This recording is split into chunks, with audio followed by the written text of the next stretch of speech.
Bonjour à tous, bonjour à tout le monde. Nous sommes très honorés de recevoir son éminence Chungpo Galton Rinpoche du monastère Palpung. Rinpoche a gracieusement accepté de nous donner deux enseignements, aujourd'hui sur la perception pure et demain sur les 9 étapes de Shamatha. Donc ces enseignements sont traduits en italien, en vietnamien, au portugais, en français et en espagnol. Et si pour sélectionner la langue que vous voulez écouter, vous allez sur la droite de votre écran et vous sélectionnez la langue que vous voulez entendre. Nous prendrons un temps pour les questions-réponses. Donc vous pouvez poser vos questions dans la boîte à discussion. Maintenant, au nom de tous les étudiants vietnamiens qui ont fait la requête de cet enseignement, je voudrais adresser mes chaleureuses salutations à Rinpoche. Merci Rinpoche d'être présent avec nous et tous nos remerciements. Bonjour à tout le monde. Vous pouvez tous m'entendre?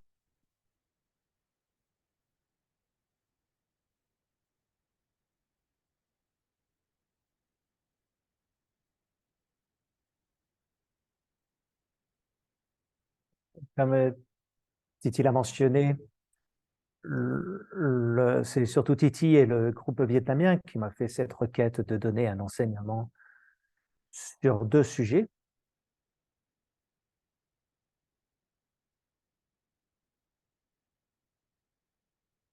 Donc, nous avons déjà tous entendu probablement parler de ce sujet qui est la vue pure ou la perception pure, et particulièrement pour ceux qui pratiquent la voie du Vajrayana.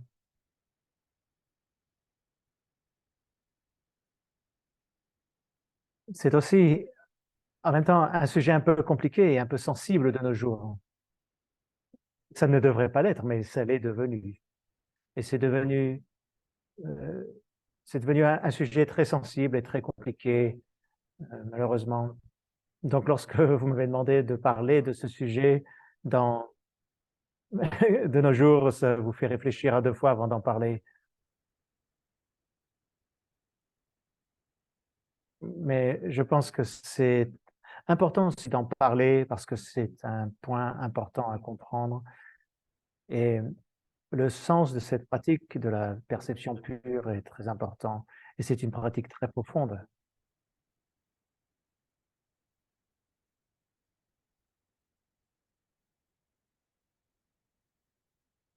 On dit, euh, si l'on veut rendre les choses compliquées, on peut tout rendre compliqué. Mais si l'on ne pratique pas, si l'on ne pratique pas ce qui se doit de l'être de la manière correcte, on aura des problèmes. C'est comme les médicaments. Un médicament est censé vous soigner et sa capacité, c'est son pouvoir de pouvoir vous guérir. Mais si vous ne prenez pas le médicament correctement, comme il se doit, si vous ne recevez pas le bon médicament de la bonne personne, alors cela peut vous être nuisible. Donc, vous ne le prenez peut-être pas correctement parce que vous n'avez pas été instruit correctement. Cela ne veut pas dire que le médicament n'est pas correct, n'est pas bon. Ce n'est pas, ce n'est pas le cas. Mais c'est ce qui se passe pour la plupart d'entre nous, pour beaucoup d'entre nous de nos jours. Et je l'ai entendu par moi-même. Beaucoup de personnes me disent qu'ils pratiquent la vue pure, qu'ils pratiquent le Guru Yoga. Ils disent que ces pratiques ne sont pas des pratiques authentiques, ce sont des pratiques qui ont simplement pour but d'être utilisées et abusées par un maître, etc. Donc c'est très triste d'entendre cela parce que ce n'est pas vrai. Ces pratiques sont des pratiques très profondes et ce sont des pratiques par lesquelles la pratique de la vision pure est la pratique par laquelle nombreux maîtres du passé ont atteint l'éveil. Donc c'est des pratiques très profondes. Ce n'est pas parce que c'est utilisé de la mauvaise manière et parce que qu'on l'a mal utilisé, cela ne veut pas dire que la pratique elle-même n'est mauvaise ou n'est pas une pratique authentique bénéfique. Donc, c'est notre situation actuelle. Et je pensais que c'est important de garder cela à l'esprit.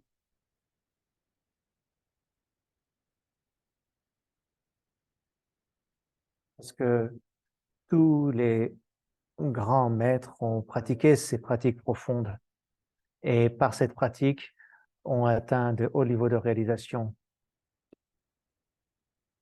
et ont très rapidement atteint les siddhis ou les accomplissements, les pratiques, les réalisations.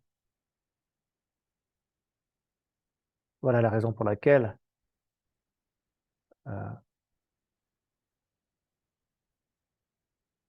il est utile d'enseigner cette perception pure et je voudrais partager un peu de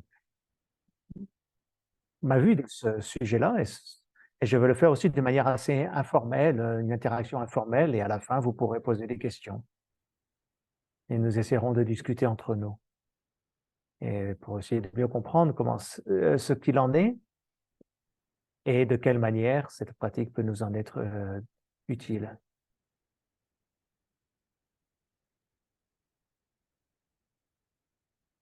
Donc, je voudrais que vous gardiez ce point-là à l'esprit pendant tout le cours de mon enseignement.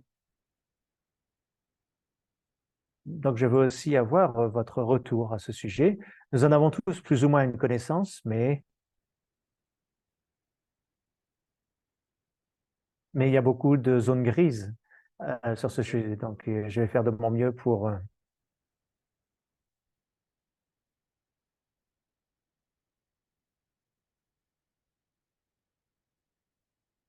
je vais faire de mon mieux pour vous être utile, pour clarifier vos doutes. Et peut-être aussi que vos propres points de vue me seront utiles pour me permettre de mieux comprendre ce sujet plus en profondeur et aussi pour mieux comprendre comment vous le comprenez, comment vous le voyez, vous l'abordez. Donc avant de commencer, nous allons débuter avec le refuge et la bodhicitta, cette courte prière. Je pense que c'est partagé à l'écran. Nous allons réciter la formule du refuge et de la bodhicitta 3 fois. Jansho bardo dani kyabso shi dagi jinso gipe sunange lola ben shi sanje do bai sho sanje chedan sogi sholam Jansho bardo dani kyabso shi dagi jinso gipe sunange Sanjay Rupai Sho Sanjay Shadam Soge Shonam Dani Yabzo She Dani Jinso Gibe Sunam Ji Sanjay Rupai Sho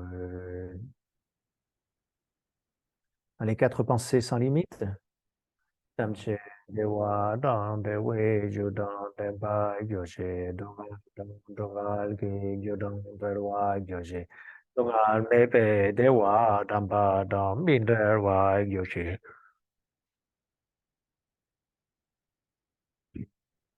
Gyoshe Senshen Tamche Dewa Dang Dewe Judang Dempa Gyoshe Dongal Dongal Ki Judang Berwa Gyoshe Dongal Mepe Nhê Trạc Đo Nhị Tông Trở Huệ Tông Nhông Sen Bồ La Lê Ba Yo Dì Sen Đam Sen Đê Hoa Tông Đê Huệ Chú Tông Đêm Ba Yo Dì Đông Ao Tông Đông Ao Lê Đê Hoa Yo Dì Đông Ao Lê Vê Đê Hoa Tông Ba Tông Minh Đê Hoa Yo Dì Nhê Lê Trạc Đo Nhị Tông Trở Huệ Tông Nhông Sen Bồ La Lê Ba Yo Dì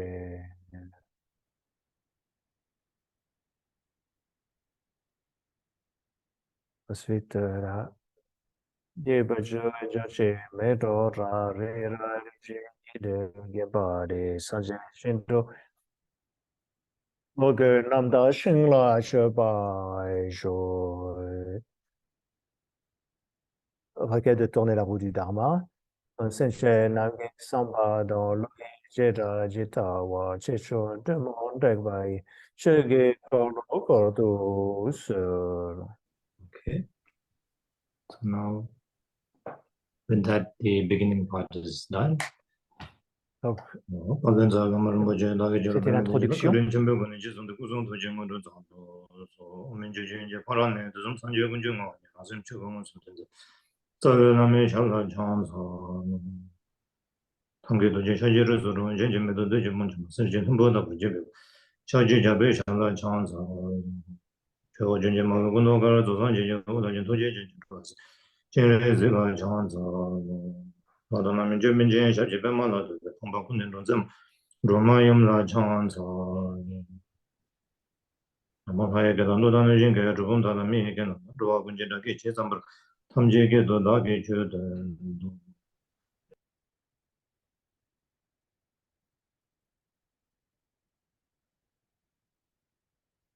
Alors, revenons-en au sujet de la perception pure.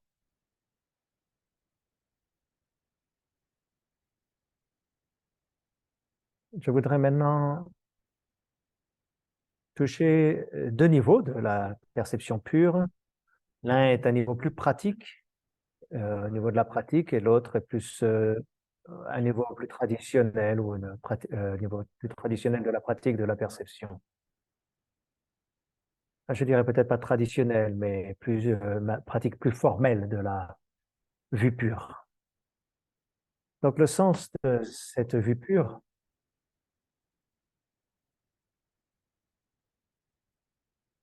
le sens, c'est lorsque vous arrivez à dépasser ou à transformer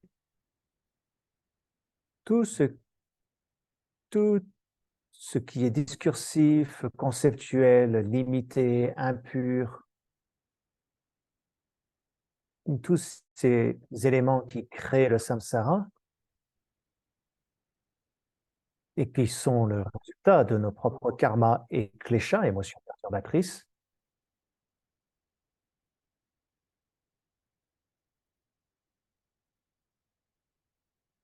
donc ce karma, notre karma et nos émotions perturbatrices sont la base pour créer tout ce qui est des perceptions impures.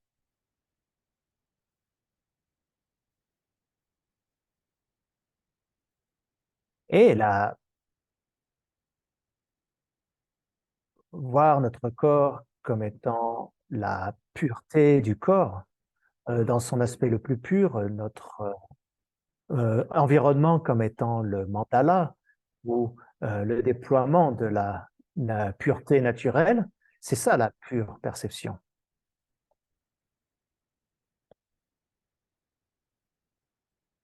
Donc cette pure perception, ou perception pure ou vision pure, consiste à se voir, à voir notre pureté personnelle, oui, individuelle, ainsi que la pureté de ceux qui nous entourent, de tout ce qui se manifeste autour de nous, comme étant la manifestation, le déploiement de la sagesse.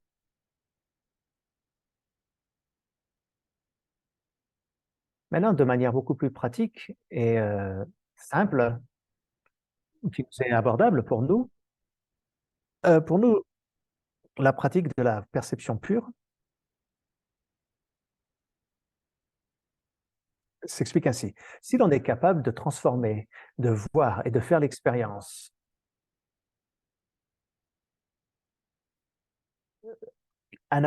l'aspect, voir un aspect un peu plus positif, un peu meilleur de tout ce que l'on voit, ce que l'on entend, ce que l'on ressent, etc. Donc, voir tout ceci, tout ce qui est autour de nous, tout ce qui est en nous, si on peut le voir de manière un peu plus positive, un peu plus euh, positive, c'est la nature de la perception pure. C'est comme ça que l'on peut simplifier ce sujet. Maintenant, tout cela sera rendu possible parce que la qualité de sagesse, la qualité d'amour, de compassion, de conscience sans restreinte, d'amour, de bonté, de patience, de résilience,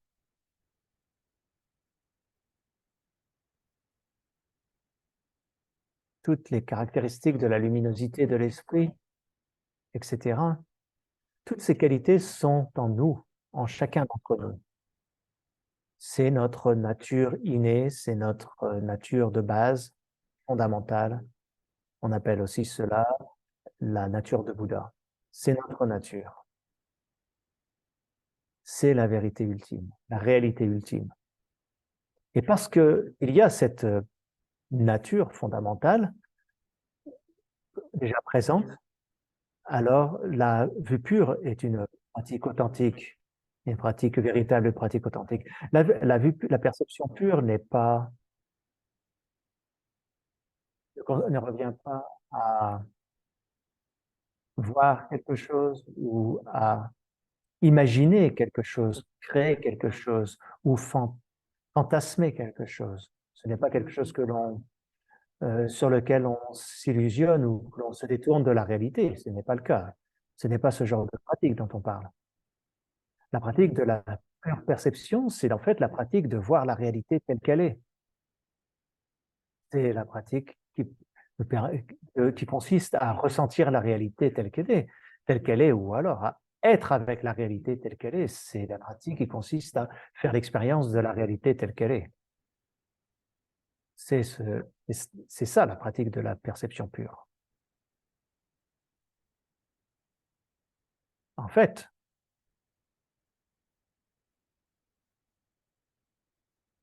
cette pratique, la réalité est celle-là, et nous employons de manière très habile, à nous rapprocher de cette réalité, à observer cette réalité. Nous enlevons le bandeau qui couvre nos yeux depuis, comme on dit, depuis un nombre infini de vies. Parce que depuis un nombre infini de vues, nous ne sommes pas capables de voir ce qui est en face de nous. Nous ne sommes pas capables de nous voir nous-mêmes. Nous ne sommes pas capables de voir les choses telles qu'elles sont. Donc ce bandeau qui nous obstrue la vue et qui nous a rendus aveugles va être enlevé par cette pratique. Et cette pratique consiste simplement à enlever ce bandeau. Et lorsque l'on aura enlevé ce bandeau, nos yeux ont toujours eu cette capacité à voir, cette capacité à se voir soi-même et à voir les autres. Donc voilà à quoi consiste la pratique de la perception pure.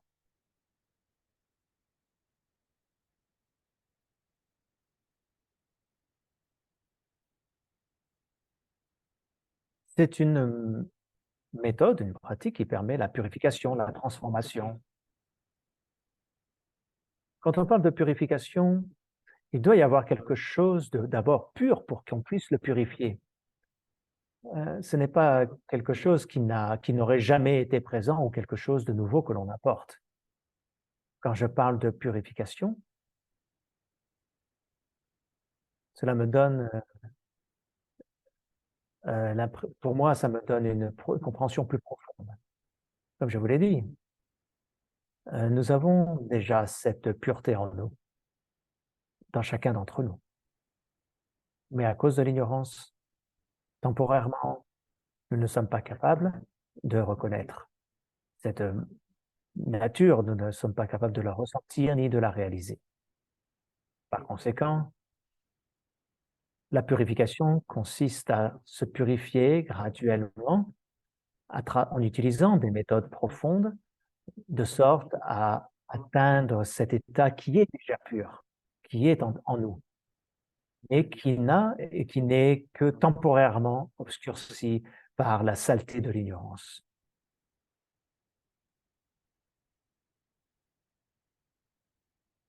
Quand on réalise profondément cela, c'est la transformation à opérer.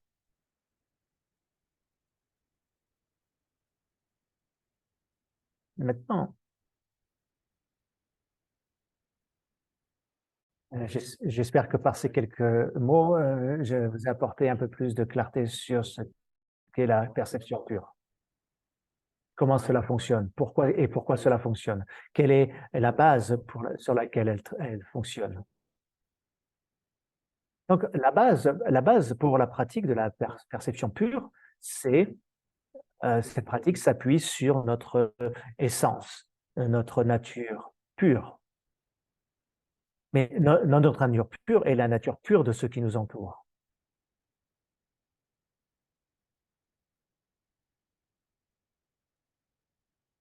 Et de manière à permettre à cette nature pure de rayonner, de s'exprimer, c'est ce que l'on appelle faire la pratique de la perception pure. Mais ce n'est pas quelque chose que l'on fantasme, que l'on imagine, ce n'est pas de l'ordre de l'imaginaire, ce n'est pas quelque chose qui est inventé, ce n'est pas se détourner ou échapper à la réalité en faisant cette pratique. Ce n'est pas le cas du tout. Maintenant, ainsi, en réalité, ou ultimement, nous sommes tous parfaits en tout temps. Et tout ce qui nous entoure est aussi toujours parfait. Ça, c'est dans réalité, ultimement. Nous avons tous individuellement cette perfection intrinsèque en nous, innée. Cette perfection n'est ni bonne ni mauvaise, elle n'est ni supérieure ni inférieure, comment dire, d'une personne à une autre. Il n'y a pas de... Et c'est au-delà de cela. Parce que s'il y avait cette notion de mauvais, il faut qu'il y ait la notion de bien. S'il y avait une notion de supériorité, il y aurait une notion d'infériorité, et ce serait donc limité. Et si c'est limité, ça ne peut pas être un potentiel sans limite, sans restreinte. Mais nous avons ce potentiel sans limite en nous, et qui est en tant que fondement, en tant que nature. Et ce fondement, cette nature est au-delà de toutes ces extrêmes d'être bien ou mal, d'être supérieur ou inférieur. Donc, en ce qui concerne cette nature, nous sommes tous égaux. Nous sommes tous égaux par nature, en notre nature. Nous sommes tous dans notre nature parfaits pour nous soyons des humains, que nous soyons des animaux ou autre classe d'êtres. Nous avons tous cette nature fondamentale en nous,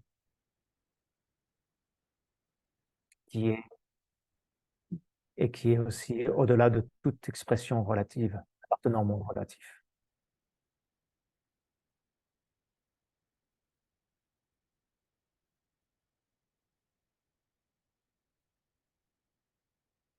Cette nature ou ces qualités parfaites et innées sont exactement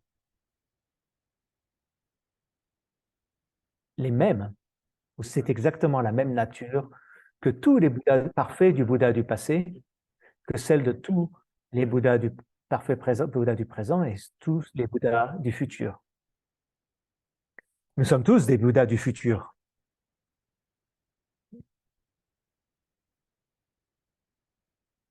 Si nous sommes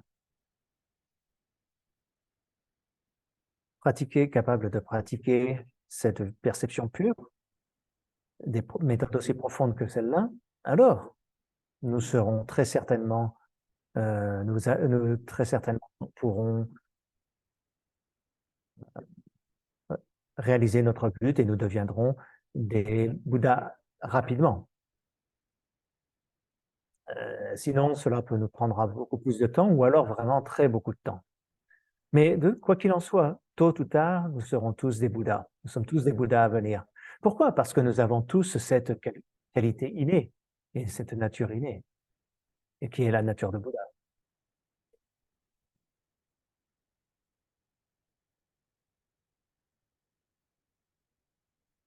Cependant, à cause de nos obscurcissements qui sont créés par notre karma et nos émotions perturbatrices, les kleshas, nous n'arrivons pas à faire l'expérience de cette profondeur, de cette pureté,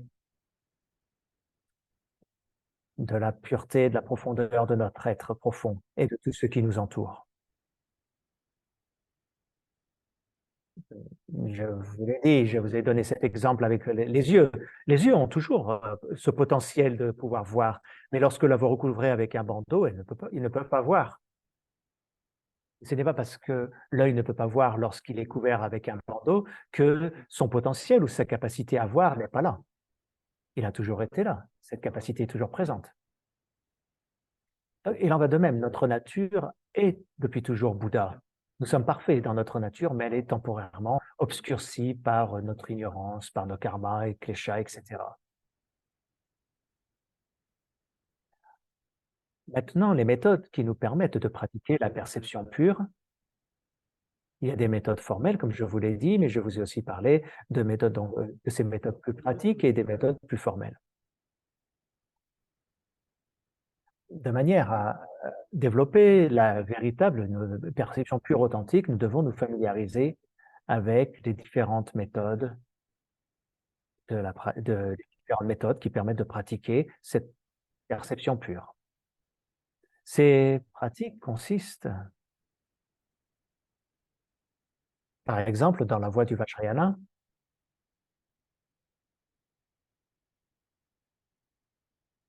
nous avons ces pratiques profondes de la phase de création et phase de perfection, de dissolution. Dans la phase de création, on va se visualiser son corps physique, sa parole et son esprit comme étant les trois kayas parfaits, notre corps physique comme étant le corps parfait de la divinité, le nirmanakaya, que notre parole et le son pur des mantras et aussi le dharma, c'est-à-dire le sambhogakaya, tout ce qui est du sambhogakaya et notre esprit, on va se l'imaginer comme étant le dharmakaya, c'est-à-dire l'état de l'union, de la luminosité, de la vacuité, la sagesse sans limite, l'état du Mahamudra. C'est une manière dont nous pratiquons, nous nous visualisons ainsi, nous imaginons ainsi et nous nous transformons en cela et on demeure dans cet état. En utilisant différentes méthodes de pratique, c'est une pratique de la perception pure. Puis aussi, nous imaginons que le monde qui nous entoure, nous le voyons comme étant le mandala pur, comme un mandala pur, libre de toute limitation, de toute restreinte, et que tous les êtres qui vivent autour de nous comme étant les Bouddhas et les Bodhisattvas dans leur perfection, je vous l'ai déjà dit, hein, tous les êtres ont pour nature notre nature, nous tous les êtres ont pour nature la nature de Bouddha. Donc nous sommes tous déjà Bouddhas, mais nous ne le reconnaissons pas et nous ne sommes pas capables de le réaliser. Mais si l'on n'est pas capable de le réaliser, on ne peut pas l'être. Donc on est obscurci. On est obscurci, on ne peut pas être ce que l'on est profondément, mais cela ne veut pas dire que l'on ne l'est pas. Donc, en comprenant cela, on fait ce genre de pratique, donc c'est-à-dire des pratiques de concevoir tous les êtres ou de percevoir tous les êtres, y compris soi-même, comme étant des Bouddhas, des divinités, etc. Mais aussi concevoir toutes les apparences comme étant comme l'expression de toutes les divinités, que tous les sons sont le son pur du mantra, que toutes les pensées sont toutes les pensées pures de toutes les divinités éveillées qui demeurent en l'état du Mahamudra, libres de tout obscurcissement ou toute restreinte, de toute négativité.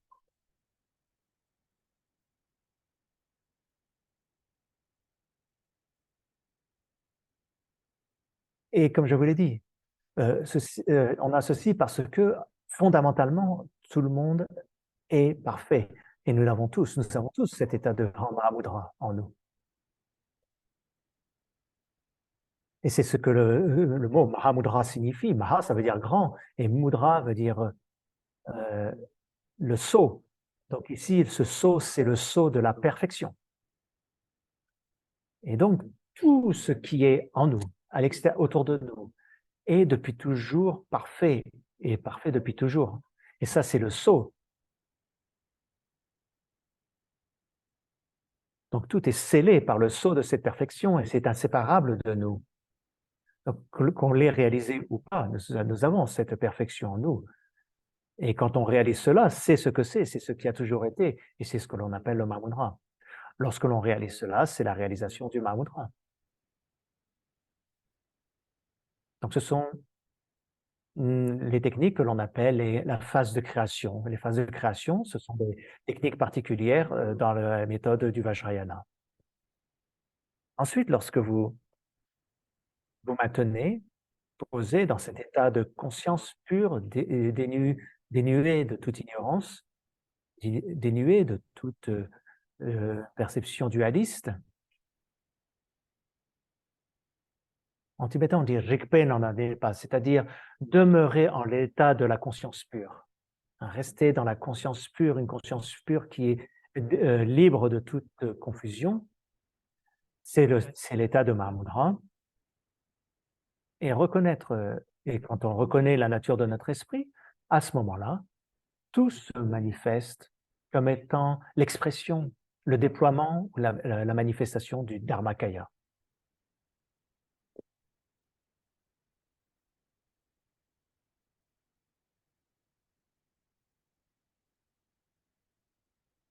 Donc c'est ce que l'on peut obtenir par toutes les pratiques de visualisation de divinité, du mandala, de la visualisation de soi, de la visualisation en face de soi. Donc c'est les pratiques de la perception pure. Ensuite, durant la phase de perfection, que l'on appelle Dzogchen, en faisant un anglicisme, on peut dire la phase de complétion.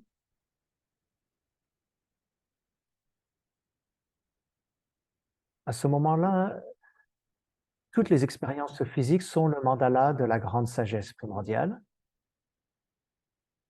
Et la pratique elle-même, c'est la pratique sur les canaux et les énergies. C'est une pratique qui consiste à contenir sa respiration et à faire ce genre de pratique, ce que l'on appelle en sanskrit les nadi prana bindu, en tibétain salung tivle, c'est-à-dire par la pratique, par les canaux, par les énergies et par les gouttes principielles. Le prana, ce sont les énergies ou les vents, et le bindu, c'est le tikle, c'est-à-dire l'essence ou goutte principielle.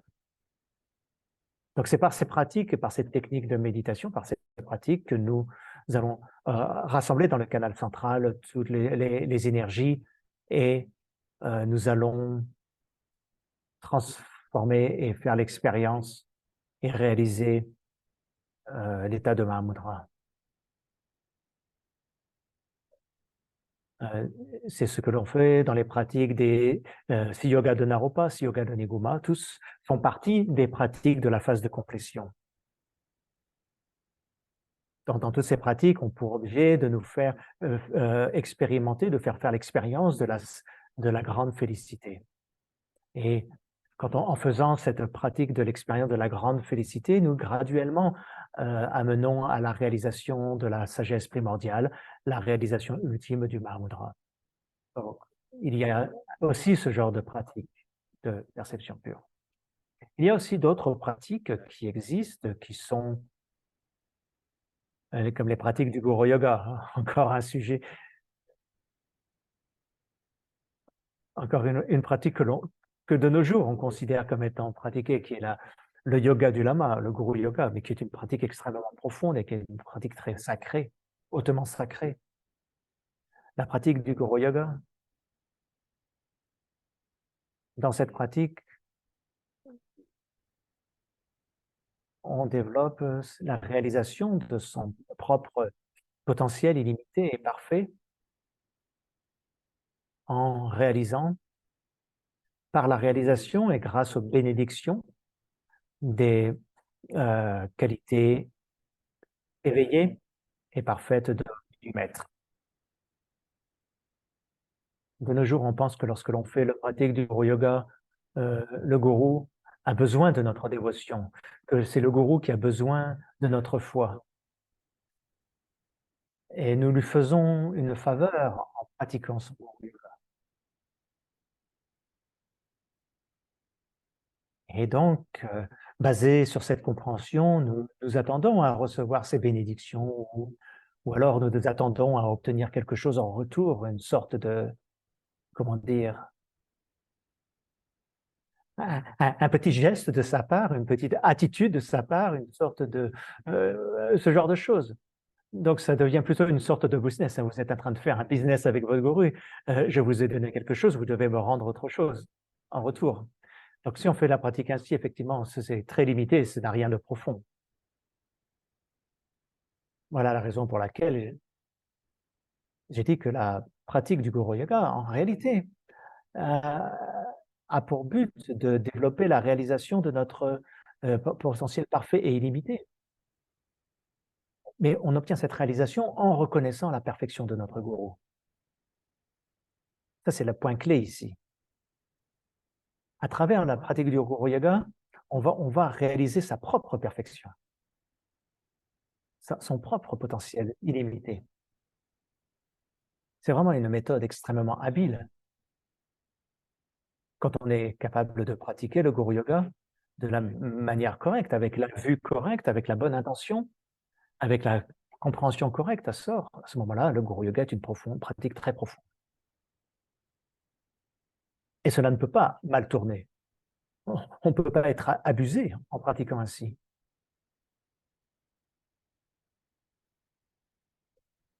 On risque d'être abusé et ça devient une mauvaise pratique, une pratique erronée lorsque l'on ne la comprend pas. Si vous la recevez avec la mauvaise compréhension, la mauvaise vue et que vous la pratiquez de manière erronée, à ce moment-là, effectivement, vous aurez plein de problèmes. Donc, c'est très important de comprendre, d'avoir la bonne compréhension, la bonne vue. Ça, c'est un point, c'est très important. Si vous avez ceci, à ce moment-là,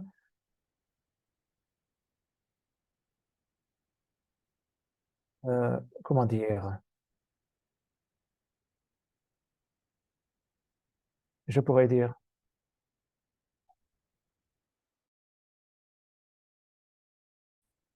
avec une pratique authentique du Guru Yoga,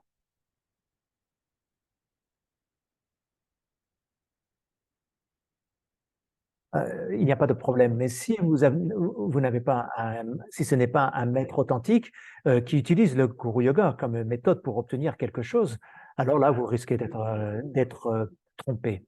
Mais la pratique même du Guru Yoga est une pratique authentique. Et si vous la faites, vous pratiquez authentiquement, correctement le Guru Yoga, qui est une pratique authentique, avec un maître authentique, et que vous le pratiquez correctement, ça vous sera très, très utile. C'est comme un médicament. Vous ne pouvez pas dire que vous pouvez pas mettre la cause, le blâme sur le médicament parce que vous l'avez mal pris et que ça vous a fait du mal. Ou alors, c'est une personne qui n'est pas qualifiée pour vous donner un médicament, qui vous donne le mauvais médicament et cela vous nuit. Vous ne pouvez pas dire que le médicament ne marche pas. Ça n'a aucun sens. Mais de nos jours, c'est comme cela que cette pratique le devient. De plus, il y a aussi certains médicaments qui vous sont utiles pour d'autres et d'autres médicaments qui sont utiles à d'autres personnes. Donc on ne peut pas dire parce que c'est pas parce qu'un médicament ne nous est pas utile que ce médicament est inutile et ne peut être utile à personne. Donc il nous faut,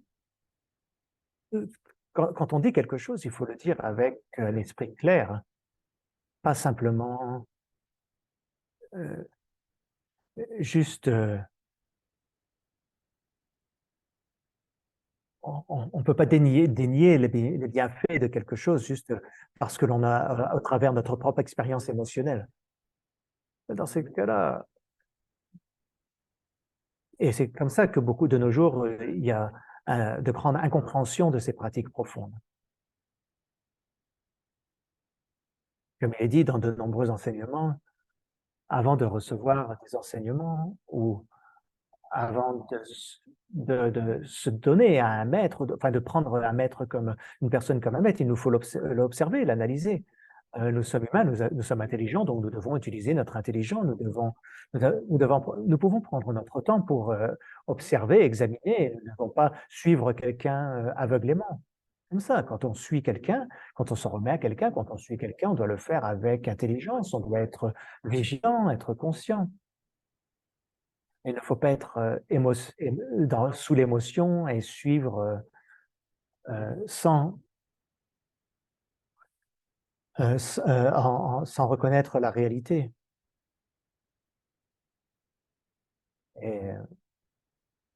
Et que lorsque les choses s'avèrent devenir ce qu'elles ne devaient pas devenir, à ce moment-là, on porte le blâme sur tout le monde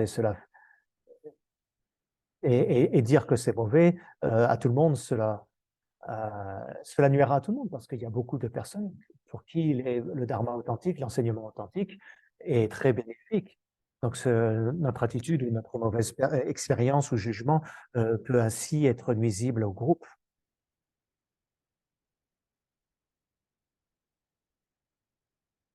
Je vous dis tout cela parce que ça fait partie de la pratique de la perception pure. Donc nous devons penser, contempler cela attentivement. Donc, comme je vous l'ai dit, voir le corps, la parole et l'esprit du gourou comme étant les trois kayas. Par exemple, l'esprit du gourou comme étant le dharmakaya, l'esprit éveillé, l'enseignement du dharma du gourou comme étant son sambhogakaya ou le sambhogakaya. Le gourou va manifester l'enseignement de manière très différente, de manière tellement différente, en utilisant des méthodes très différentes, avec des formes différentes qui vont être utiles à différentes personnes selon leurs différentes capacités. Ce qui vous est, parce que quelque chose qui vous est bien utile ne sera pas forcément utile à quelqu'un d'autre, et ce qui est utile à quelqu'un d'autre ne sera pas forcément utile pour vous. Donc nous avons tous nos propres caractéristiques, nous avons notre propre compréhension, notre propre niveau. Donc le dharma se manifeste en accord avec ce que nous sommes. Et ça, c'est la manifestation du sambhogakaya, et c'est comme ça que l'on voit la parole ou l'enseignement du gourou. L'esprit, lui, du gourou est au-delà de toute restreinte, de toute limitation, et c'est le dharmakaya. Et sa présence physique, c'est le nirmanakaya, le corps d'émanation. Et le gourou donc se manifeste comme étant le dharmakaya, le sambhogakaya et le nirmanakaya. C'est ainsi. Reconnaissant cela, l'on va voir que le gourou, on va voir les qualités qui sont présentes dans le gourou elles sont inséparables de les qualités que nous avons. Nous avons toutes les mêmes qualités que notre gourou. Mais quand on le reconnaît véritablement et sincèrement, lorsqu'on le ressent profondément, véritablement, c'est le Guru Yoga profond. On dit dans le Guru Yoga que l'on devient un avec le gourou. Comment devenir un avec le gourou? Physiquement, d'un point de vue dualiste, le gourou est là et vous êtes en face, vous êtes là. Comment ça peut fonctionner de devenir un avec le gourou? Non, ça fonctionne ainsi, c'est-à-dire que votre essence et l'essence du gourou ne font qu'un. En le Dharmakaya, il n'y a pas de différence. Votre esprit et l'esprit du gourou ne font qu'un. C'est l'unité. Ultimement, c'est au-delà, comme je vous l'ai dit, de toute limitation et de tous les extrêmes, de vous, moi. Quand vous réalisez cela, reconnaissez cela, alors le gourou et vous devenez un. C'est ainsi que l'on s'unifie au gourou. Et c'est la pratique du gourou. Et c'est ainsi que vous recevez les bénédictions. C'est la pratique du Guru Yoga. Pour ce genre de pratique, les bénédictions, et particulièrement dans notre lignée, on met l'accent sur les bénédictions du gourou, les bénédictions du Bouddha. Pour nous, les bénédictions sont très importantes. Parce que c'est les bénédictions qui vont faire que les choses vont se produire. Et les bénédictions ne sont possibles que par la dévotion. Mais aussi là, la dévotion est encore un sujet sensible, un peu compliqué. Peut-être parce que le terme n'est pas exactement le bon terme, dévotion, mais le terme tibétain, c'est mögu. Alors, je ne sais pas exactement, donc tu dit en anglais ou en français, on va dire en français, quel est le terme qui correspond à mögu, mais comme j'ai dit selon ma méditation de la compréhension d'anglais, le mot devotions est le plus important. C'est très important pour recevoir les bénédictions. Alors, les bénédictions, c'est quoi? C'est la capacité qui va nous permettre de transformer l'ignorance en sagesse. C'est ça, les bénédictions. Sinon, quelles seraient les bénédictions? Si vous allez demander la bénédiction à quelqu'un, c'est vous demandez quoi? Pour moi, la bénédiction, c'est la capacité à transformer l'ignorance en sagesse. C'est la véritable bénédiction. Si vous êtes capable de cela, vous avez, et si vous arrivez à cela, vous avez dépassé, vous avez éliminé tous les problèmes, tous les obstacles, tous les problèmes. Tous les problèmes viennent de l'ignorance. Les bénédictions sont donc quelque chose qui va nous permettre de développer la sagesse, éliminer l'ignorance. C'est ça la bénédiction. Quant à la dévotion, c'est une confiance inconditionnelle en notre nature de Bouddha, en notre potentiel ultime. Le potentiel ultime de l'esprit, notre propre nature, notre nature de Bouddha ou notre potentiel illimité. Cette confiance inconditionnelle en cela est la dévotion, je pense. Donc, que vous n'avez pas cette confiance en cela, je ne pense pas que la dévotion authentique puisse s'élever. Et je pense que c'est pour cela que beaucoup de personnes ont des problèmes, parce qu'il y a toujours toi et moi. Et quand il y a moi et vous, la dévotion devient quelque chose de différent. Ça devient une interaction comme sous une forme de business. Je m'incline en face de vous et donc je veux en échange les bénédictions. Et ça marche comme ça. Et si vous ne voyez pas de bénédiction, vous commencez à avoir des doutes quand vous commencez à avoir des doutes sur le client auquel vous demandez les bénédictions. Mais ce n'est pas la dévotion authentique. Ce n'est pas la bénédiction authentique. La dévotion, la bénédiction authentique est en nous. Mais à cause de notre ignorance, nous ne sommes pas à l'heure actuelle capables d'en faire l'expérience, de le réaliser. Donc, en utilisant des moyens habiles, sont la dévotion envers les trois joyaux, la dévotion envers le gourou, nous recevons les bénédictions et ainsi nous nous connectons, nous nous connectons avec nous-mêmes. En faisant cela, nous nous connectons avec nous-mêmes, nous nous connectons avec notre propre nature et lorsque nous arrivons à nous connecter ainsi, nous recevons la bénédiction et développons la dévotion. Voilà, c'est ce que cela signifie, la dévotion et la bénédiction, et ça vient de l'intérieur. Donc plus nous avons une compréhension profonde de ce sujet, une réalisation profonde de ce sujet, alors plus nous aurons de dévotion, plus nous aurons de bénédiction. Moins nous en avons, moins vous aurez de dévotion, moins vous aurez de bénédiction.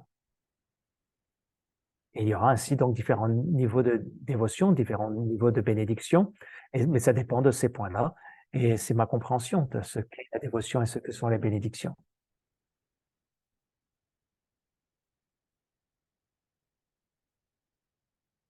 Et on dit cela,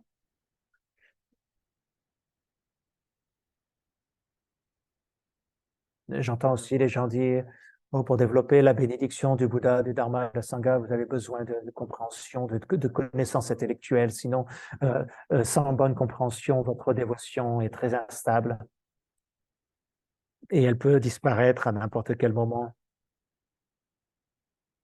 Parce que juste la foi aveugle, ce n'est pas bien.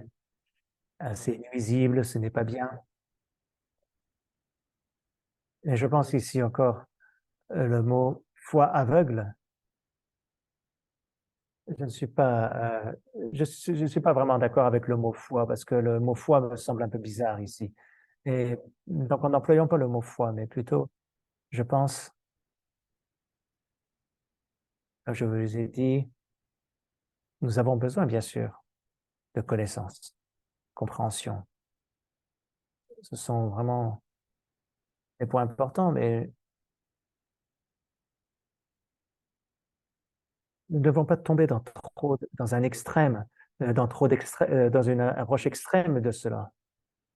Il nous faut un certain niveau, un certain degré de knowledge, de compréhension, de connaissance est important. Et nous avons aussi besoin d'un certain degré de confiance inconditionnelle, de foi inconditionnelle, mais la foi n'est pas le bon mot. Parlons d'une confiance inconditionnelle. Ça, c'est important.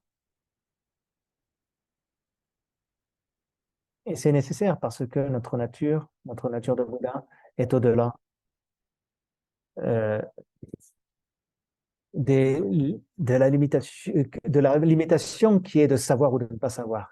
Donc, seulement par savoir, on ne pourra pas reconnaître la nature de Bouddha. Et, et bien sûr aussi, si on ne sait rien, on ne peut pas reconnaître la nature de Bouddha. Il faut aller au-delà de cela. Donc, c'est en pratiquant cela en union, nous avons besoin de comprendre, nous avons besoin d'apprendre, nous avons besoin d'étudier, tout en ayant une dévotion inconditionnelle, une confiance inconditionnelle, une dévotion inconditionnelle. Donc, c'est la confiance inconditionnelle authentique n'est pas la foi aveugle. Et je pense qu'aussi de nos jours, on voit beaucoup ce problème arriver. Beaucoup de personnes ont une confiance authentique en le Dharma, une confiance authentique en, en leur essence pure. Et puis d'autres vont dire, oh, mais ça c'est de la foi aveugle, il te faut comprendre, tu dois avoir de la connaissance, etc. Et que je vous dis, oui, les deux sont importants, mais quand on comprend comme cela, on est dans un extrême. Il n'y a que on n'a que la compréhension intellectuelle, que la connaissance, et on élimine totalement euh, la la confiance pure, la dévotion pure, et on élimine ou comment dire, cette pureté est effacée par la connaissance. Ou alors on reste dans la connaissance pure qui est une conception dualiste avec nos propres concepts, avec notre propre compréhension, et nous mélangeons avec cela. Et nous continuons notre dévotion avec cela, et nous ne sommes ni l'un ni l'autre. Et on perd pied et on devient confus. Donc je l'ai vu, ça arrive, et je pense que j'ai vu que cela arrivait beaucoup de nos jours. Donc nous devons comprendre. C'est pour cela qu'il est important de comprendre que les deux sont très importants. À la fois la connaissance, la compréhension est très important, mais aussi il faut avoir à côté de cela la, la, la, la dévotion inconditionnelle, la foi inconditionnelle, euh, ce ressenti, c'est aussi très important. On ne peut pas les éliminer en disant simplement que, passer la main dessus en disant que c'est juste de la foi aveugle.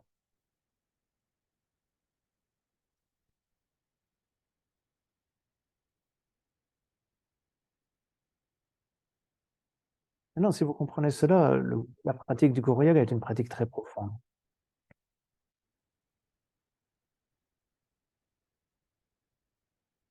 Ça ne se réduira pas à de simples moyens habiles pour, comment dire, euh, pour abuser les gens. Non, ce n'est pas le cas.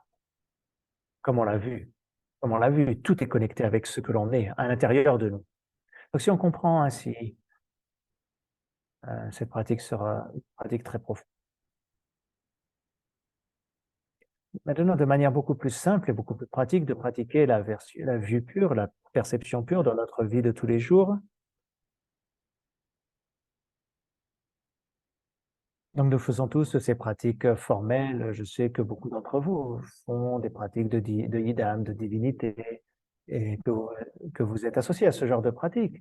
Ça, c'est des pratiques, bien sûr, de la perception pure, et c'est très important de les faire et continuer à les. Mais une autre approche, une autre compréhension de cette perception pure, c'est que lorsque l'on développe une émotion négative, comme de la colère, comme de l'ego, de la jalousie, une manque d'estime de soi, de la culpabilité, etc., qu'elle soit orientée envers nous-mêmes ou par rapport à d'autres, un collègue ou un boss ou un partenaire ou un ami ou un membre de sa famille ou son propre lama, donc envers quiconque, ou alors, ou alors envers différentes traditions, d'autres croyances, ou d'autres toutes sortes d'habitudes. Nous avons tellement de différents types de croyances, d'habitudes, de traditions, et qui sont que de nos jours, comme on n'est pas capable de se supporter, de supporter les croyances et les coutumes des autres, nous avons beaucoup de problèmes. Donc, lorsque vous reconnaissez qu'il y a là une émotion négative et que vous en faites l'expérience et que vous comprenez que cette émotion négative, elle, elle naît de votre propre incompréhension, de votre incapacité à voir la réalité et qu'elle apparaît sous l'influence de votre propre karma et de vos propres klishas, et que c'est donc par ce karma et ces klishas que nous avons cette perception impure et cette illusion, et que nous sommes pris dans cette ignorance, confusion. Alors nous essayons de comprendre cela, de le reconnaître et de le voir ainsi. C'est aussi une manière de pratiquer la perception pure dans la vie de tous les jours.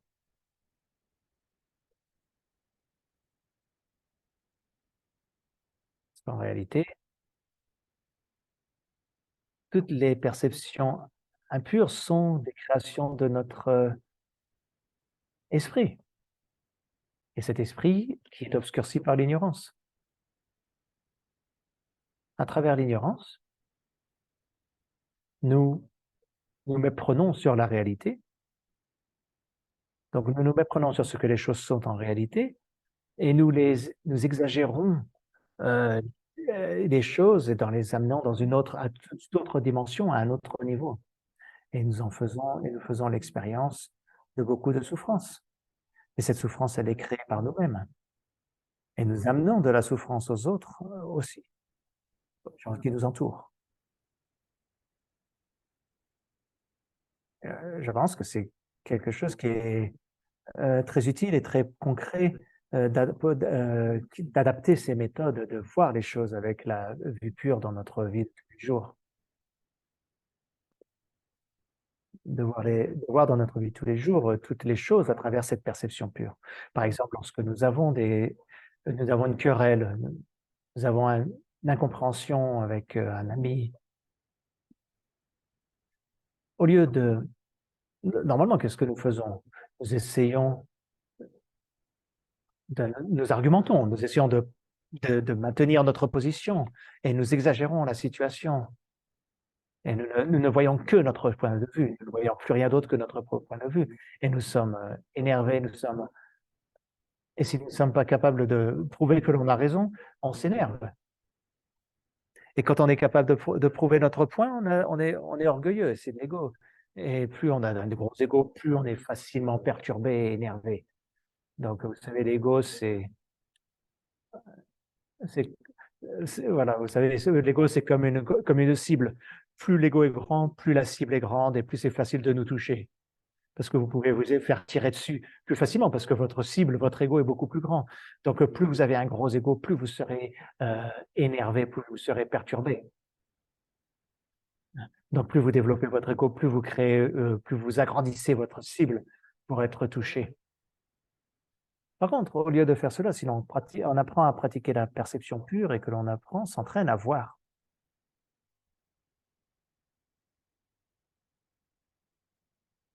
Que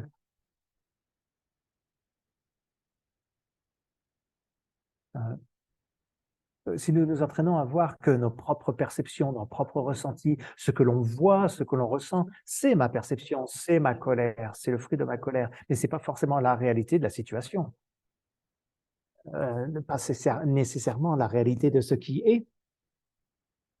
Si l'on est capable de reconnaître cela, si vous êtes capable d'amener cela, d'amener cette perspective dans votre colère, ou mettre en perspective votre colère, c'est comme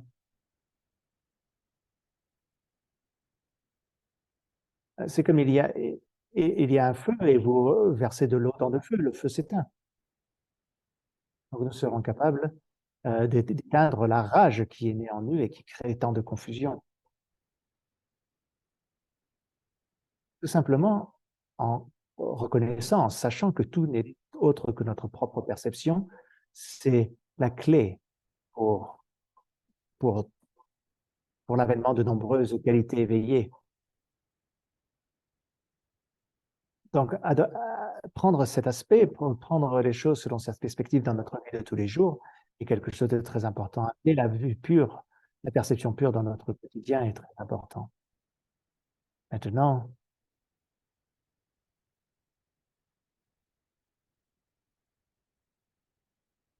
il y reste un peu de temps, n'est-ce pas? Il y a une histoire. Dans le passé, il y avait une belle-mère et sa belle-sœur. Donc la fille venait d'être mariée et elle va à la maison, elle rentre dans la maison de sa belle-mère et elle était assez difficile. Elle lui a donné beaucoup de temps, de fil à enfin de difficultés. Et elles se disputaient toujours les unes. Elles se disputaient toujours et elles s'attrapaient au cou régulièrement. Et finalement, la belle-fille est allée voir le docteur en lui disant, je ne peux pas supporter cela. Et, cette belle-mère est trop demandante, trop difficile. C'est trop. Je suis, je suis maintenant je suis la femme dans la maison et dois devenir la chef et elle devrait prendre sa retraite et, et me laisser faire. Donc, elle a demandé au docteur de lui donner du poison afin qu'elle puisse tuer la belle-mère. Donc le docteur a dit, OK, pas de problème, je vais vous donner du poison. Mais si je vous donne le poison et qu'elle meurt, vous aurez un gros problème, hein, parce que tout le monde saura que vous aurez tué votre propre belle-mère. Donc, parce que vous êtes déjà toujours en conflit avec elle, donc tout le monde, puisque tout le monde le sait, si elle meurt, tout le monde, le lendemain, tout le monde saura que c'est vous qui avez assassiné cette belle-mère, donc c'est pas bon.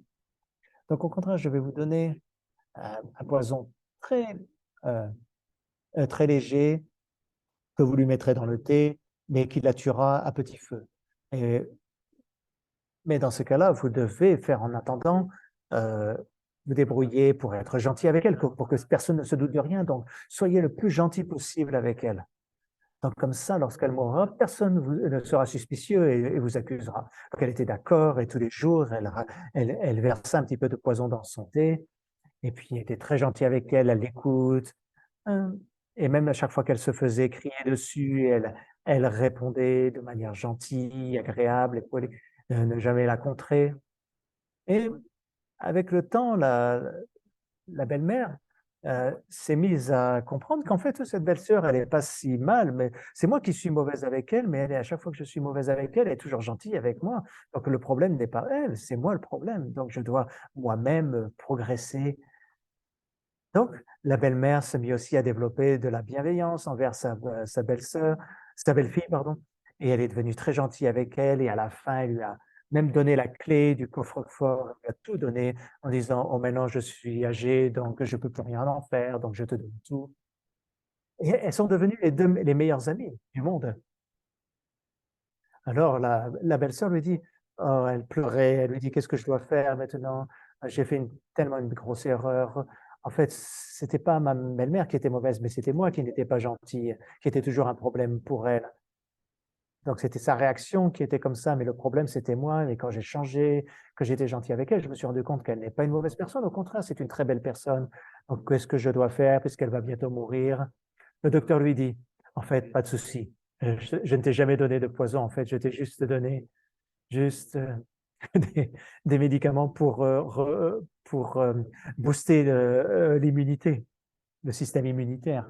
Donc, c'est pour ça que maintenant, votre belle-mère, elle est en bonne santé et que vous êtes devenus des très bonnes amies. Donc, soyez heureuses les unes avec les autres.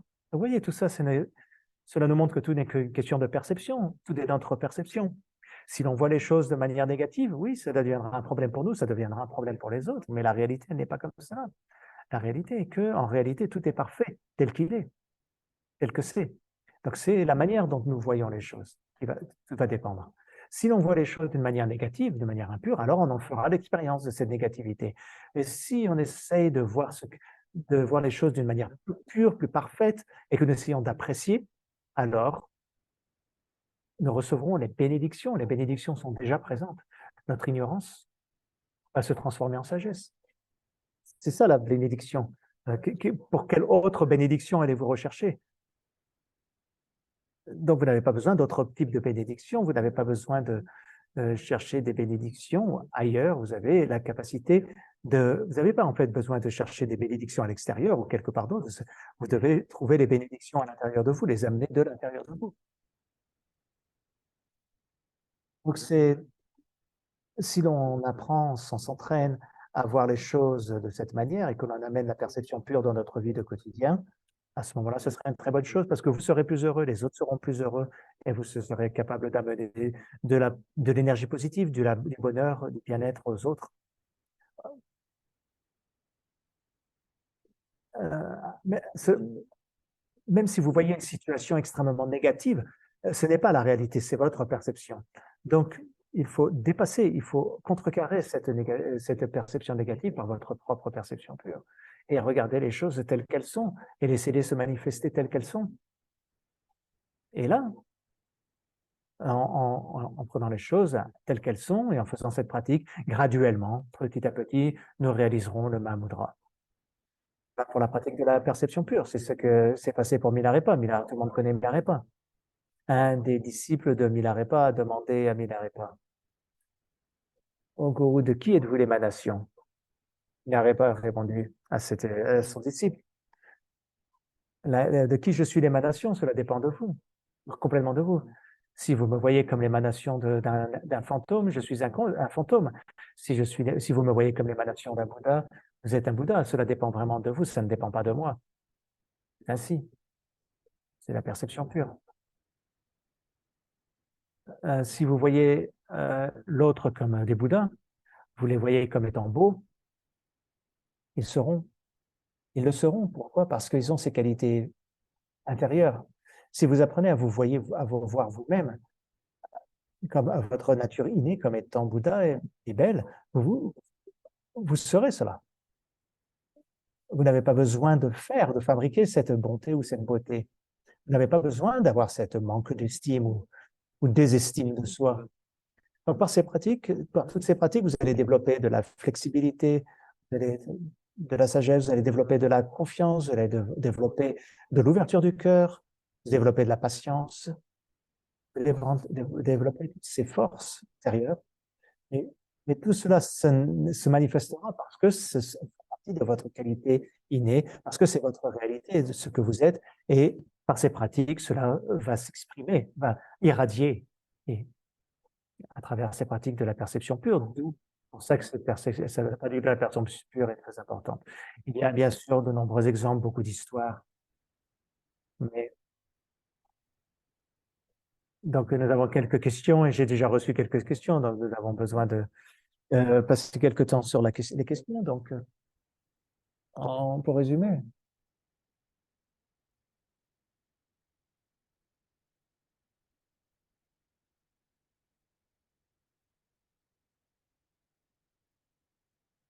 L'accomplissement suprême sera de réaliser la nature même du Dharmata, l'état ultime du Mahamudra, ainsi que la pureté qui englobe, qui pénètre tous les phénomènes, toutes les perceptions.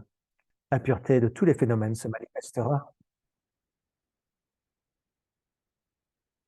et vous atteindrez l'état ultime de l'éveil. Ça, c'est le résultat, l'accomplissement ultime. D'un autre niveau, un peu entre-temps, d'abord, vous développerez un esprit clair, un esprit stable. Vous aurez toujours une bonne vue, vous serez protégé des vues erronées, des mauvaises habitudes, etc.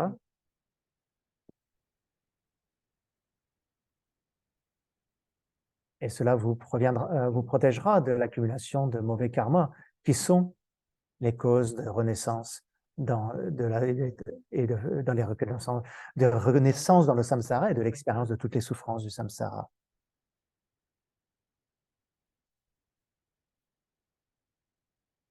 Notre bienfait est que par ces pratiques, vous ferez des expériences plus positives et agréables en vous et autour de vous.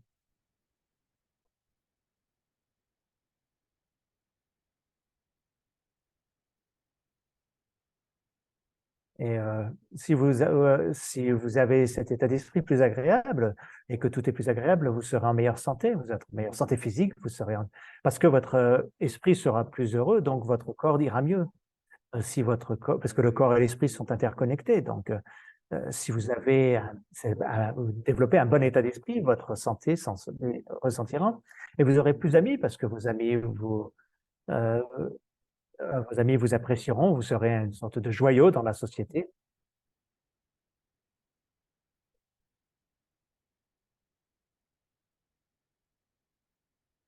Et aussi, puisque vous serez capable de pratiquer, de voir et de faire l'expérience de la positivité dans tout autour de vous et en vous, vous serez toujours heureux et vous serez toujours satisfait dans la vie. Et vous serez capable d'amener du bonheur dans la vie des autres. Ça, c'est la bénédiction. Ça, c'est la bénédiction et vous deviendrez la bénédiction pour les autres. C'est pour cela que la pratique de la perception pure est très utile, très pragmatique et très profond à tous les niveaux.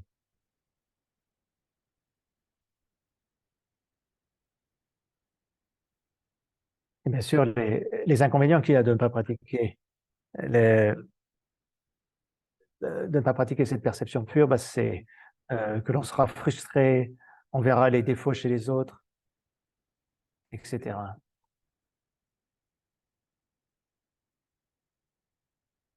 Il y avait une série télévisée quand j'étais petit, je ne sais plus si c'était américain ou pas. Il y avait un vieil homme et ce personnage était très malheureux et il voyait le mal dans tout le monde. Et il était très malheureux et tout était malheureux pour lui. C'était une série très frustrante, hein. Si vous n'êtes pas capable de méditer la perception pure, votre vie deviendrait comme ça. Si vous n'arrivez pas à voir les choses de manière positive, vous deviendrez comme ce vieil homme.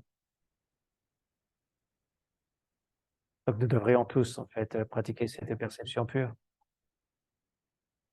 Parce que nous sommes des pratiquants.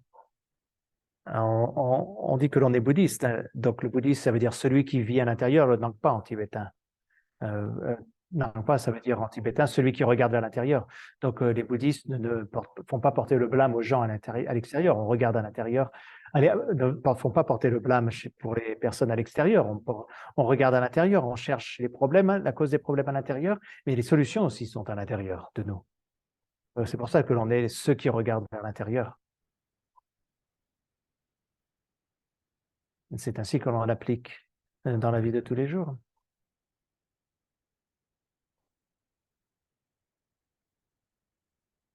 Donc, il y a quelques questions.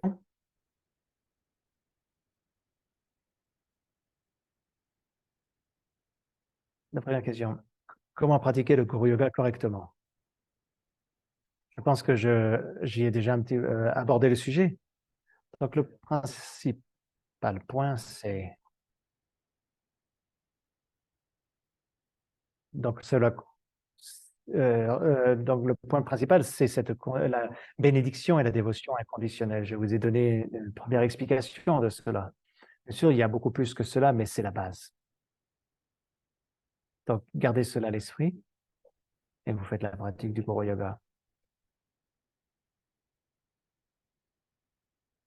Parce que je pense que si ces points ne sont pas clairs, les gens ont des problèmes et ne comprennent pas le Guru Yoga correctement. Et certaines personnes vont penser que le gourou est quelqu'un d'extrêmement supérieur à soi et que l'on est inférieur. Donc le gourou devient une sorte de créateur extérieur et que vous dépendez du gourou et, et que votre bien-être dépend du gourou, etc. Non, mais ce n'est pas le cas. On ne croit pas en cela. Pour nous, on comprend la nature de Bouddha, que la nature de Bouddha du gourou et que notre propre Bouddha nature est la même. Et non seulement le gourou, mais aussi la nature même de Bouddha du Bouddha et la nature de Bouddha du Bouddha, la nature de Bouddha du gourou et la nôtre sont les mêmes. Quand on réalise cela, c'est le véritable Guru Yoga. Voilà pour la première question. La suivante est,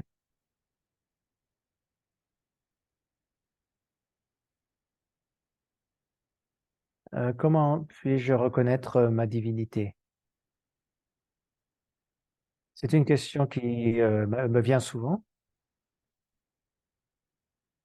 Les- toutes les divinités.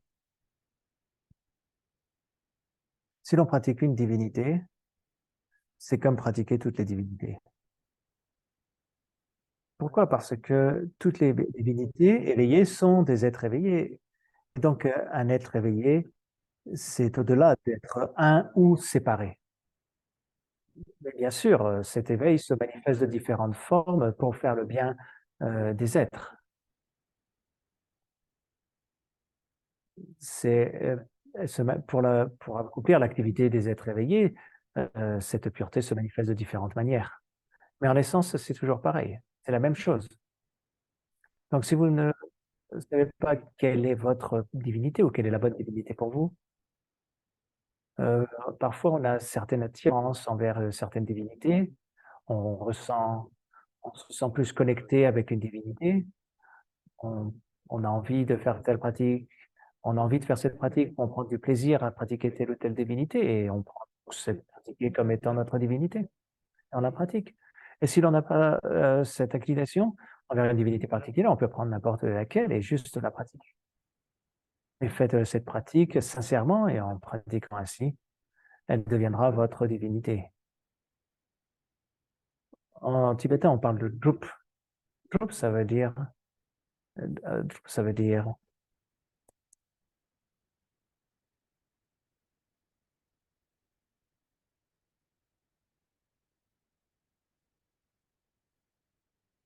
c'est se familiariser encore et encore. Par la familiarisation répétée, on deviendra cette divinité. Donc, quand vous prenez une divinité, n'importe laquelle, et vous vous familiarisez avec sa pratique, et vous deviendrez la divinité. Et elle deviendra votre divinité parce que ça sera vous. Donc, se familiariser, c'est le plus important. Beaucoup de gens ils sont dans le bouddhisme depuis 20 ou 30 ans et attendent toujours la bonne divinité. Mais ils n'ont pas été capables de se familiariser avec une divinité. Donc, ils attendent une divinité, ils attendent un signe, ils attendent quelque chose. Donc, ils ont perdu beaucoup de temps. Ils ont été perdus pendant longtemps. Donc, au lieu de faire cela, prenez juste une divinité et pratiquez-la et ça vous connectera avec cette divinité et vous familiariser avec cette divinité. Donc, prenez-en une et pratiquez-la. Si vous avez une inclination particulière envers une divinité spécifique, prenez-la comme divinité. La question suivante.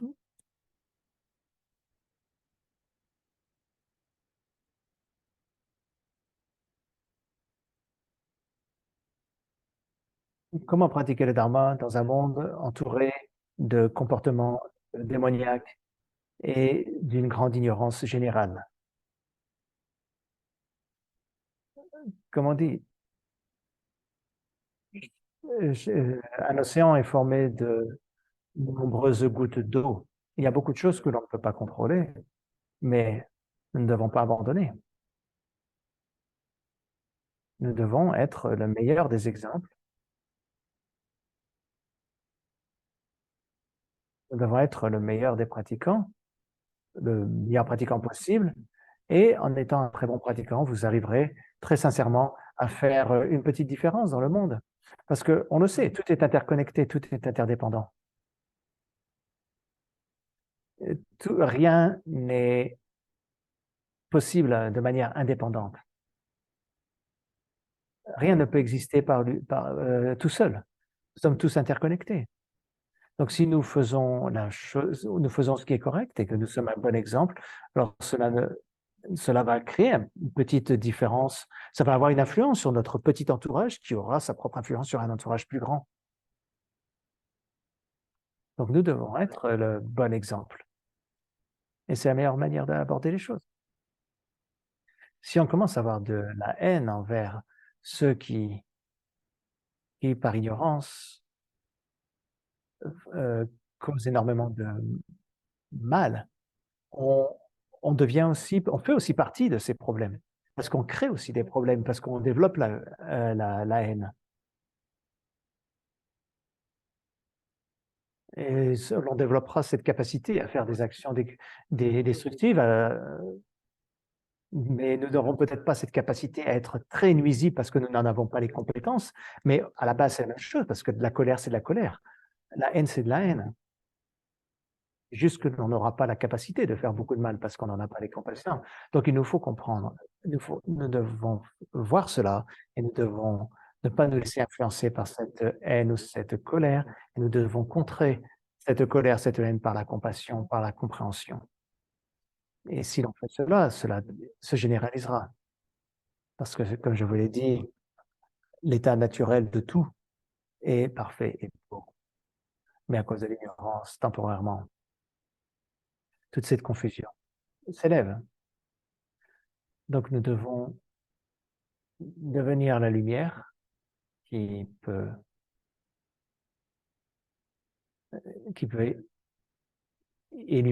éliminer l'obscurité pour ceux qui ne sont pas capables de voir.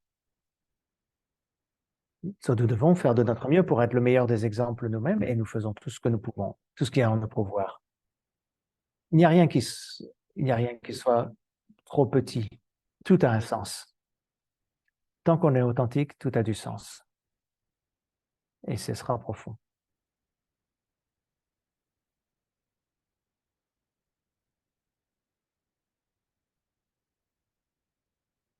Comment puis-je avoir une vue pure d'une personne qui crée toujours des obstacles et qui est un ennemi pour moi? De plus je renferme, au plus je retiens à l'intérieur, et plus ils vont agir. Donc, ce que je vous ai dit, la sagesse est très important. Par exemple, si quelqu'un vient vous voir avec,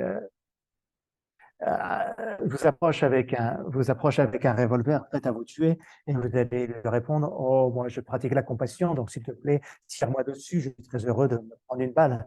Non, ce n'est pas ce qu'on veut dire ici. Ça, c'est aussi de l'ignorance. Parce que vous ainsi mettez fin à votre propre précieuse vie et vous donnez l'opportunité à quelqu'un de créer un karma extrêmement négatif. Donc, ce n'est pas de l'amour authentique, ce n'est pas de la compassion. Vous devez vous enfuir. Vous devez faire tout ce que vous pouvez. Mais ce qu'il faut, c'est reconnaître que cette personne agit de telle manière à cause de son ignorance. Et que ses propres actions vont lui apporter sa propre souffrance. Parce que c'est le karma. Donc tout est cause et effet. Donc les causes négatives vont créer des effets négatifs, une expérience négative. Donc sa négativité, sa colère, sa haine va lui apporter de la souffrance. Donc en voyant cela, vous ne pouvez plus avoir autant de colère et de haine envers cette personne. Au contraire, vous aurez de la compassion envers cette personne et vous souhaiterez authentiquement, de manière authentique, que cette personne dépasse sa négativité. Et si vous pouvez, concrètement parlant, faire quelque chose pour cette personne, vous pouvez le faire. Vous devez le faire. Et sinon, gardez vos distances. Faites ce que vous pouvez pour lui donner le minimum d'opportunités pour développer une telle manifestation négative. C'est le mieux que vous puissiez faire. Vous lui laissez le moins d'espace pour être négatif envers vous. Donc, n'ayez pas de ressenti envers cette personne. Parce que vous faites, et vous faites de votre mieux. Donc, puisque vous faites de votre mieux, que vous avez de la compassion envers cette personne, peu importe si cette personne refuse ou pas, refuse d'être votre ami, peu importe. De votre côté, vous avez fait ce que vous pouviez de votre côté, vous développez la compassion. Donc, on peut se changer soi-même. Changer les autres, c'est difficile. Donc, nous devons nous transformer nous-mêmes, nous changer nous-mêmes. Et quand nous nous changeons nous-mêmes, alors, nous sommes au-delà d'être touchés ou ne pas touchés par les autres. C'est comme cela que l'on peut pratiquer, et c'est comme ça que nous devrions pratiquer.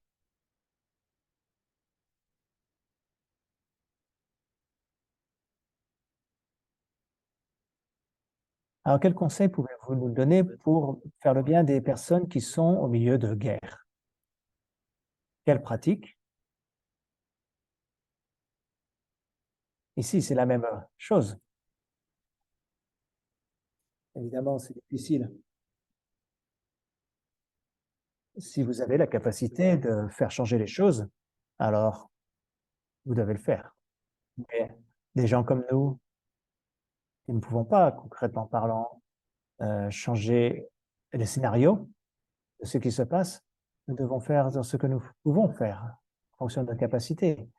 Et nous devons nous changer graduellement, mais comme tout est interconnecté, tout est connecté, on pourra toujours faire une petite différence.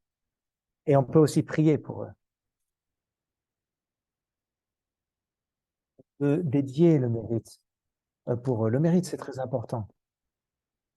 Le mérite. Certaines personnes ne croient pas en mérite. Le mérite, c'est quoi? Afin d'obtenir quelque chose, vous avez besoin d'avoir les bonnes causes et les conditions pour le réaliser. Donc, créer les bonnes causes et les conditions, c'est ce qu'on appelle le mérite. Afin d'obtenir du bonheur, afin d'obtenir le résultat que nous voulons, il nous faut réunir les bonnes causes et les conditions, les créer, les bonnes causes et les bonnes conditions. Et ça, c'est le mérite.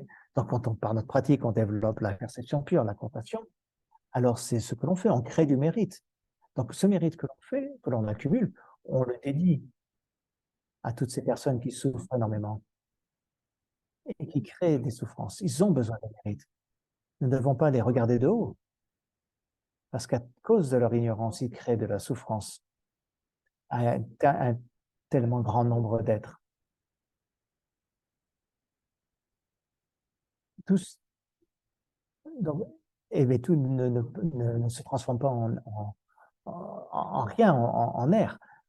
Tout a une cause et une conséquence, et ils font aussi l'expérience de cette souffrance. Et ce sont aussi des êtres, et ils veulent tous, aussi, eux aussi, être libres de la souffrance et connaître le bonheur, mais à cause de leur ignorance, ils agissent de telle manière que cela crée beaucoup de souffrance.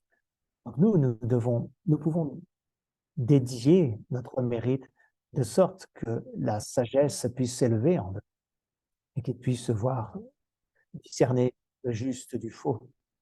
Donc nous devons penser à eux, nous devons les garder dans nos prières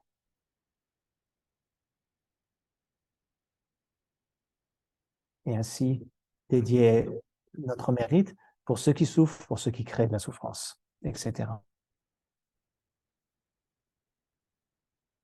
Donc je continue à recevoir des questions, même si le temps est terminé. Est-ce que je dois continuer?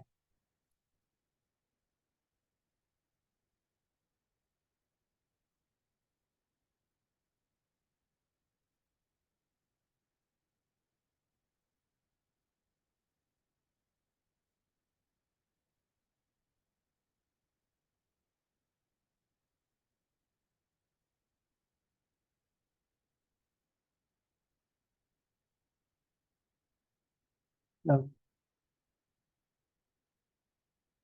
est-ce que la vision pure existe aussi de manière interdépendante? Est-ce que l'enseignement de Nagarjuna, la vue, est aussi la vision pure?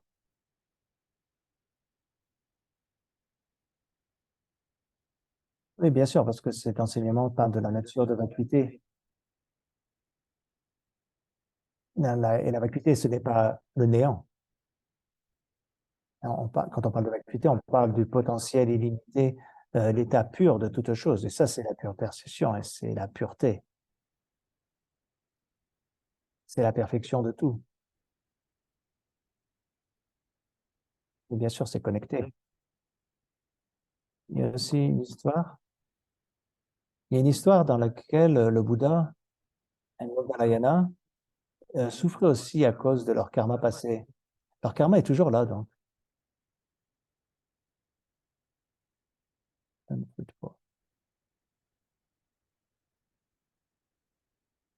Ouais, il semblerait. Alors la question, ce serait, il y a une histoire où même le Bouddha et Moggallana souffrent encore.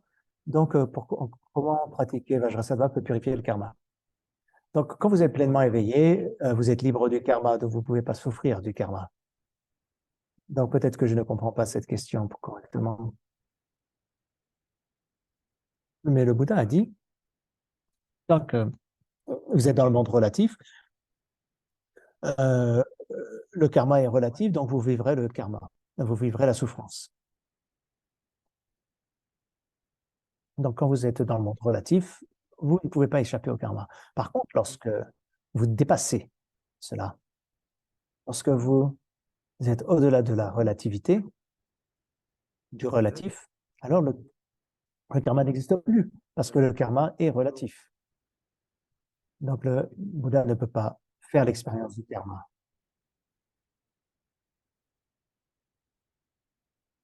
Cela ne veut donc pas dire que que le karma n'existe pas. En point de vue relatif, le karma existe, oui. Voilà. Pourtant, on a parlé de deux vérités, la vérité relative et la vérité ultime. Sinon, on ne parlerait pas de vérité relative, on dirait de mensonge relatif et de vérité ultime, mais ce n'est pas le cas. Donc, il a parlé de vérité relative, c'est-à-dire que tant qu'on est dans le monde relatif, la karma existe et c'est relatif, mais c'est vrai. Ça, c'était la dernière question pour aujourd'hui. Donc, nous arrêtons ici pour aujourd'hui.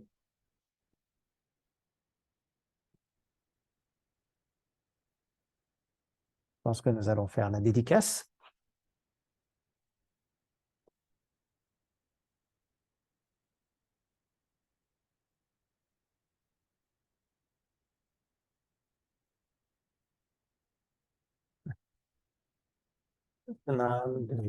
Tamshi zikpani, none nyebe dhanam panjene, kigana chibana tupai, ipesole drowa sho. 소스모 펜데 남카 캬바쇼 둥알 다디 코로와 둥알게 기암소 똥바쇼 벤자 사토 사마야 마누팔라야 벤자 사르토 테노바 테타베드로메로 수토차요 Yasa sawa karma susame sitam chirayam kuro ho ha ha ho bhagavan sarvatata kata beta samaya sato ha